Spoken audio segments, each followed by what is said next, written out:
tetangganya bisa menempuh jalur hukum? Jawabannya bisa. Jangankan jalur hukum, jalur nagrek, jalur puncak bisa. Wow, wow, wow, wow, wow, wow.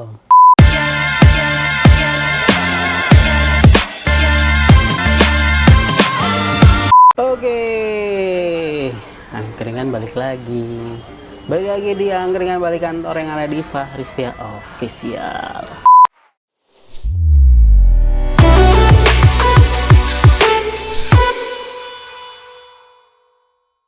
Nah, pembahasan gua kali ini didasarkan pada pertanyaan yang masuk ke DM Instagram @fahri_setia. Jadi ada pertanyaannya dari, oh ya, sebelum itu waktu gua bilang permasalahannya akan dibahas di video kita, dia request untuk disembunyikan identitasnya, terus nama perusahaannya sama objek usahanya. Ya, mungkin dia gembong narkoba. Jadi dia nanya, halo mas, mohon maaf mengganggu waktunya. Saya kebetulan nonton YouTube mas tentang hukum, saya mau konsultasi, apa bisa? Bisa, apa sih yang nggak bisa? Saya penyewa ruko 4 lantai yang membuka usaha. Intinya usahanya itu berkaitan dengan kebisingan. Jadi usahanya dia ini membuat suara keluar rukonya, sehingga tetangganya tuh merasa terganggu. Kita sebut saja usahanya karaoke lah, karaoke, kayak asiknya karaoke nih. Saya penyewa ruko 4 lantai yang membuka usaha karaoke, lantai 2 dan 3-nya dipakai untuk usaha karaoke. Jadi ada 4 lantai, lantai 2 sama 3 dipakai buat usaha. Setelah buka sampai hampir setahun, ruko sebelah mulai masuk penyewa. Nah, jadi udah mau setahun, ruko sebelah ada masuk penyewa. Ini kayaknya rukonya dempet-dempetan gitu nih. Dan dia merasa terganggu dengan aktivitas bisnisnya dia, karena dia ingin memakai lantai 3 dan 4-nya untuk tempat tinggal, lantai 1 dan 2 untuk usaha kafe. Kalau sampai dia menempuh jalur hukum, apa bisa saya melawannya? Waduh, kok dilawan? Yang dilawan itu aja Mas Vicky Prasetyo, adu tinju kan dilawan. Jadi kita gambarkan dulu, deskripsikan dulu duduk perkaranya ya. Jadi dia ini bisnismen karaoke lah misalnya ya. Udah di situ hampir setahun, lantai 2 sama 3-nya dijadiin tempat usaha. Terus orang sebelah rukonya mulai masuk nih, penyewa baru. Nah, terus dia merasa terganggu nih, tetangganya merasa terganggu. Soalnya ruko sebelahnya itu mau dipakai usaha. Jadi Mas ini tuh khawatir kalau misalkan dia digugat atau pokoknya dilaporin lah. Bagaimanakah cara menanggulanginya? Terus gua menggali informasi lebih lanjut. Dia kan bilang lantai 2 sama 3-nya dipakai buat usaha nih. Kan dia bilang 4 lantai ya. Berarti kan lantai 1 sama 4-nya kan belum tahu nih. Dia bilang lantai 1 disewakan untuk orang jual makanan, lantai 4 nggak ada pak, kosong. Jadi lantai 1-nya ada, disewain, berarti bukan dia nih. Lantai 4 kosong. Berarti harusnya kalau memang dia ini membuat kebisingan yang mengganggu, harusnya tuh yang protes lebih awal tuh yang lantai 1 ya nggak sih? Iyalah, sebenarnya sih yang lebih awal sendiri diri dia sendiri sih. Tapi nggak mungkin dia protes sama dirinya sendiri kan. Terus gue dalemin lagi nih, gue nanya, apakah tetangga anda juga merasa terganggu dengan aktivitas penyewa lain? Jadi gue mau tahu nih, sebenarnya si penyewa sampingnya ini itu emang terganggu atau cuma rese doang ya kan? Ternyata dia bilang enggak. Wah, berarti ada kemungkinan memang terganggu dengan aktivitas masnya ini, atau emang dendam sih.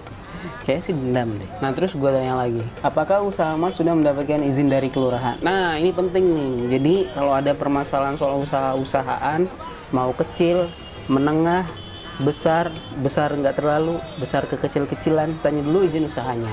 Nah, dia jawab izin kelurahan. Kalau sudah ada NIB itu termasuk nggak? Dia udah ngurus nomor induk berusaha. Berarti by sistem OSS nih. Terus gue gali lagi, bentuk usahanya perseroan. Dia bilang CV pak. Wah, berarti bukan perseorangan, jadi bukan UMKM, lebih ke badan usaha non badan hukum, berarti kan CV. Terus gua gali lagi nih, di perjanjian sewa rukonya sudah disampaikan ke pemilik ruko kalau akan digunakan untuk usaha yang berisik itu. Dia bilang iya ada. Nah, berarti kan kalau gitu si pemilik usaha nih udah ngasih tahu ke yang punya ruko kalau selama dia sewa di situ akan ada keberisikan ya kan. Terus gue tanya lagi, tetangga ruko masnya apakah pernah menegur atau memberitahukan kalau dia merasa terganggu? Iya pernah pak. Wah berarti pernah ditegur nih. Negurnya gimana dan jawaban mas gimana kalau boleh tahu? Dia bilang bisa ditambah peredam nggak? Saya mengiyakan pak, saya udah keluar duit banyak loh pak untuk peredam, untuk nambah lagi. Dan dia merasa masih berisik, yang saya tangkap dia benar-benar mau nggak ada suara sama sekali. Nah jadi ceritanya dia udah ditegur nih, terus dia udah berusaha mengafirmasi teguran tetangganya dengan pakai peredam, berarti kan suaranya berkurang. Tapi ternyata menurut tetangganya ini yang negor, ternyata masih berisik. Jadi menurut masa ini tetangga dia ini mau yang benar-benar nggak ada suara. Tetangga, kalau anda mau benar-benar nggak ada suara, anda buka aja bisnis di kuburan juga ada suaranya kalau dia ngaji ya. Terus jadi udah ada upaya dari mas untuk mengurangi. Ya sudah pak. Terus gue minta izin buat bahas ini di video, dan dia bilang boleh asal informasi mengenai namanya dia, nama usaha dan bentuk usahanya nggak dipublish. Lagian gue juga nggak tahu sebenarnya nama perusahaannya itu apa. Terima kasih masnya sudah mau konsultasi dan membuat kami ada bahan pembahasan.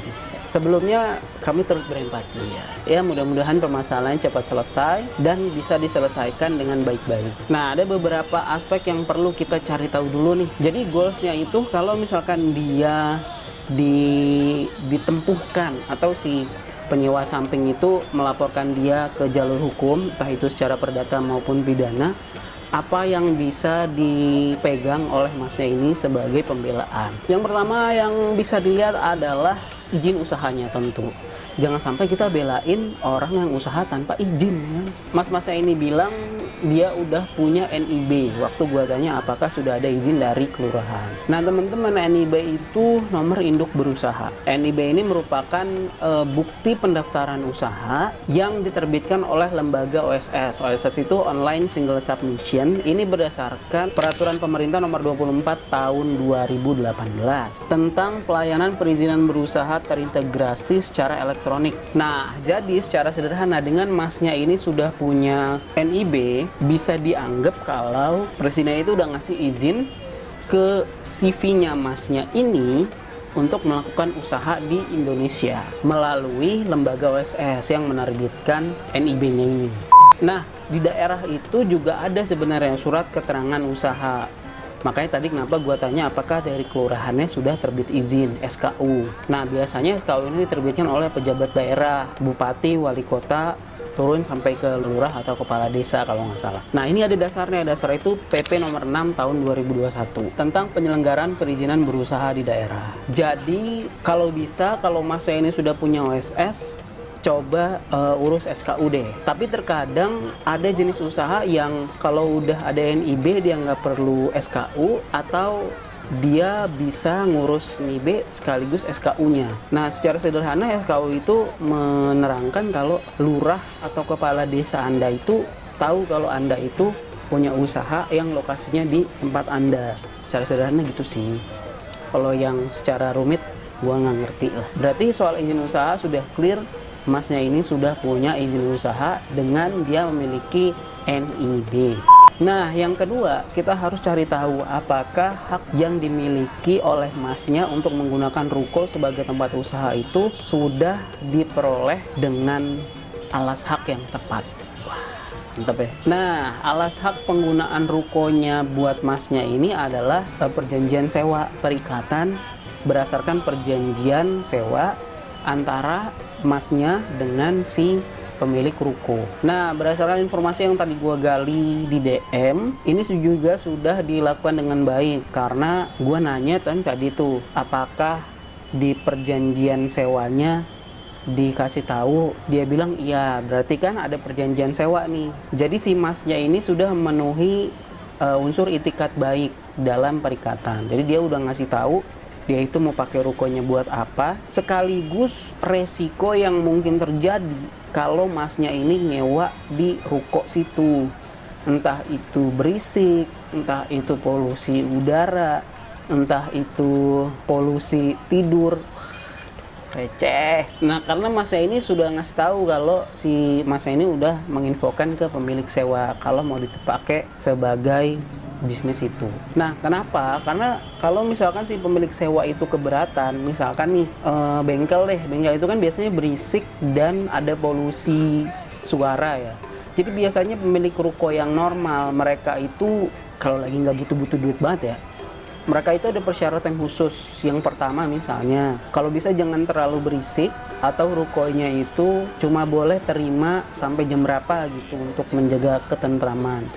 Kemudian kalau bisa tempatnya itu dicat ulang karena kan kotor tuh. Atau di dalam itu cuma boleh buat alat-alat, reparasinya di luar. Biasanya ada persyaratan seperti itu yang kalau tidak mau atau tidak dipenuhi oleh si penyewa, yang punya ruko ini nggak mau. Nah, seharusnya di case-nya Masnya itu juga kayak gitu. Kalau misalkan udah dikasih tahu rukonya itu mau dijadiin apa dan si pemilik ruko itu merasa keberatan, harusnya kan nggak jadi nih perikatan berdasarkan perjanjiannya. Tapi karena jadi dan Masnya ini jadi nyewa ruko, itu berarti pemilik ruko sudah mengetahui resiko yang akan terjadi akibat perikatan tersebut. Jadi yang kedua lewat juga nih Masnya. Nah, yang ketiga kita baru masuk ke tegurannya nih. Pertanyaannya, apakah tetangganya ini salah dengan negur Masnya yang punya usaha yang berisik? Sejauh ini mungkin nggak salah ya, karena tidak ada yang salah dari teguran. Sama seperti cinta, tidak ada yang salah dari cinta. Karena semua orang itu berhak untuk melakukan teguran. Ya, setiap orang itu berhak menegur. Dan setiap orang itu berhak menuduhkan sesuatu terhadap orang lain. Seorang juga berhak mendalilkan sesuatu kepada orang lain.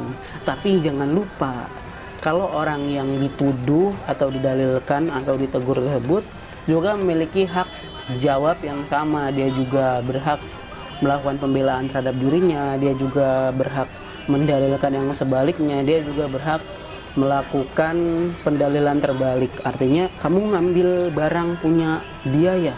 Enggak, jangan-jangan lu lagi. Nah, jadi setiap orang di sini memiliki hak yang sama. Dan sejauh ini teguran yang dilakukan oleh tetangganya itu sih so far so good ya. Karena tegurannya kalau menurut informasi Masnya dilakukan dengan baik ya. Jadi orangnya itu kan keberatan nih. Dia ngomong langsung ke Masnya. Terus Masnya juga menindaklanjuti secara langsung gitu. Terus orangnya ngomong lagi kalau ternyata tindak lanjutnya itu belum sempurna gitu. Nah, yang kedua ini dia bingung ya kan. Mau gimana lagi, udah pakai peredam ya kan. Apa gue bisa di dalam peti ya, dalam peti ya, di dalam lemari ya, biar kedap suara sekalian. Jadi sejauh ini teguran yang dilakukan oleh tangganya itu masih rasional karena masih dibicarakan langsung, nggak pakai teror SMS atau ngirim bangkai burung dara ya. Alhamdulillah. Nah, tapi ini perlu dicek juga nih, apakah tetangganya Masnya melakukan teguran ke semuanya? Ya, seperti yang tadi gue bilang, untuk mengetahui apakah memang dia ini melakukan teguran karena merasa terganggu atau emang punya dendam pribadi sama Masnya yang punya usaha nih. Tapi tadi udah dijawab sama Masnya kalau enggak, cuma ke dia doang. Artinya entah memang yang di situ yang berisik cuma dia doang, atau emang ada dendam pribadi sih kan.